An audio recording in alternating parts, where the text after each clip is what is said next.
Start. माननीय अध्यक्ष महोदय, हमारे देश की सबसे अधिक वन संपदा हमारे प्रदेश में मौजूद है। यह प्रदेश बहुत भाग्यशाली है। मैं ईश्वर को धन्यवाद देता हूँ।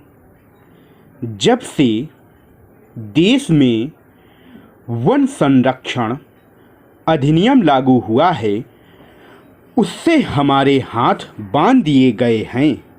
अगर हमें सड़क बनानी होगी, उसकी मंजूरी वन संरक्षण अधिनियम के तहत केंद्र सरकार से लेनी पड़ेगी। यदि तालाब बनाना होगा, उसकी मंजूरी केंद्र सरकार से लेनी पड़ेगी। यदि बिजली की लाइन डालना है तो भी केंद्र सरकार से मंजूरी की ज़रूरत पड़ेगी। यह हमारी राज्य परस्पर संधि होने के बाद भी अधिकारों का जो केंद्रीकरण केंद्र में हुआ है, उसके बारे में हमें ज़रूर पुनर्विचार करना पड़ेगा। आज भी हम यही चाहते हैं और आप भी यही चाहते हैं। हमारा भी रास्ता एक है, आपकी भी मंजिल एक है, मकसद एक है। उद्देश्य सिर्फ वन संपदा की सुरक्षा के बारे में है। आपका प्रेम संपदा के प्रति है तो हमारा भी उससे बहुत प्रेम है। संसद उसके बारे में निर्णय कर सकती है, लेकिन हमारी विधानसभा भी निर्णय कर सकती है।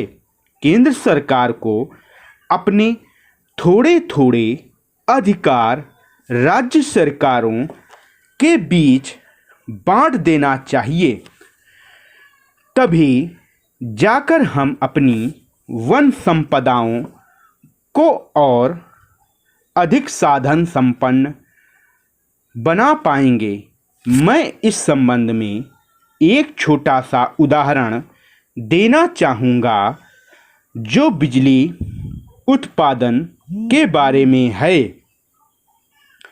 बिजली उत्पादन के मामले में केंद्र सरकार ने जो नीति अपना रखी है, हर कदम पर उसमें नीति विषयक परिवर्तन होते चले गए हैं। मैं केंद्र सरकार का विरोध नहीं कर रहा हूँ, परिवर्तन की बात कह रहा हूँ, नीतियों की बात कर रहा हूँ। नीतियाँ परिवर्तित नहीं की गईं तो अब क्या हर चीज़ के लिए हमें दिल्ली जाना पड़ेगा? अगर सिंचाई योजना की अनुमति चाहिए, वह भी केंद्र से मिलेगी। अध्यक्ष महोदय, मेरा कहने का तात्पर्य यह है कि आज आवश्यकता इस बात की है कि इस प्रदेश की सरकार को ज़्यादा से ज़्यादा अधिकार दे देना चाहिए।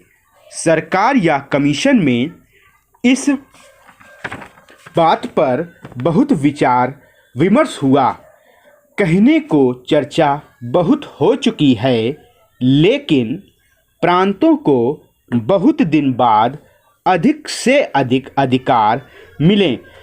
हम लोगों की इस मुद्दे पर बहस होनी चाहिए, इस विषय में चर्चा होनी चाहिए। हमारी भूमि बहुत ज़्यादा उपजाऊ है, हमारे पास बहुमूल्य नदियाँ हैं, पानी है, इसलिए हम प्रकृति के बहुत धनी हैं। हमारे बहुत से ऐसे क्षेत्र हैं जहाँ नदियाँ होते हुए भी आज तक उनका सही रूप से हम दोहन नहीं कर पा रहे हैं।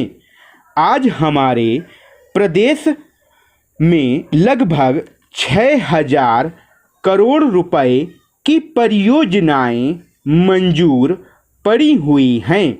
यदि हम 6,000 करोड़ रुपए की सभी परियोजनाओं पर काम कराना चाहें तो एक साल में जो मूल्य वृद्धि उस परियोजना में हो जाती है, इसलिए मुश्किल से हम अपना बजट 350-400 करोड़ रुपए का दे पाते हैं। यद्यपि सर्वोच्च न्यायालय ने अपने फैसले में इस बात की स्पष्ट मंशा जाहिर की है कि चुनाव में धर्म, सांप्रदायिक विद्वेष की बातें नहीं आना चाहिए। अगर चुनाव में ये बातें सामने आती हैं तो उसे चुनाव कानून के विरुद्ध माना जाना चाहिए। यह हमारे देश के प्रजातंत्र का दुर्भाग्य है कि चुनाव जीतने के लिए लोग चुनाव प्रचार में धर्म विद्वेष की बातें करते हैं और समाज में नफरत फैलाने की साजिश करते हैं। ऐसे तत्वों पर कानून के अंतर्गत अंकुश लगाना बहुत ज़रूरी हो गया है, पर इस संबंध में अभी तक सांप्रदायिकता की स्पष्ट परिभाषा सामने नहीं आ सकी है। सांप्रदायिकता के बारे में कानूनी परिभाषा न होने से सरकार भी असहाय हो जाती है। शासन ने पिछले दिनों सांप्रदायिक कहे जाने वाले कुछ संगठनों पर प्रतिबंध लगा दिया था, लेकिन वह प्रतिबंध कानून के आगे नहीं ठहर सका। इसके कारण दुष्परिणाम यह हुआ है कि ऐसी सांप्रदायिक ताकतों की हिम्मत और बढ़ती जा रही है। अतएव अब समय आ गया है कि धर्म, सांप्रदायिकता, जीवन पद्धति की इन सारी बातों को ठीक ठाक परिभाषित किया जाकर इसे कानूनी रूप दिया जाना चाहिए। उच्चतम न्यायालय ने अपने ऐतिहासिक निर्णय में स्पष्ट कर दिया है कि उम्मीदवार के भाषणों में हिंदूवाद और हिंदुत्व शब्दों का इस्तेमाल भर करने से उसे सांप्रदायिक करार नहीं दिया जा सकता। इसे भ्रष्ट आचरण के दायरे में रखना भी संभव नहीं लगता है। लोक प्रतिनिधित्व अधिनियम 1951 की धारा 123 की उपधारा के विस्तृत व्याख्या करते हुए सर्वोच्च न्यायालय ने अपने फैसले में कहा कि उक्त दो शब्दों का प्रयोग भर करना ही हिंदू धर्म का इस्तेमाल नहीं है और ना ही हम इसे दूसरे धर्मों का विरोध कर रहे हैं। लेकिन चुनाव के दौरान धर्म का अनुचित फायदा उठाने की प्रवृत्ति को आज सख्ती से रोके जाने की बहुत ज़रूरत है।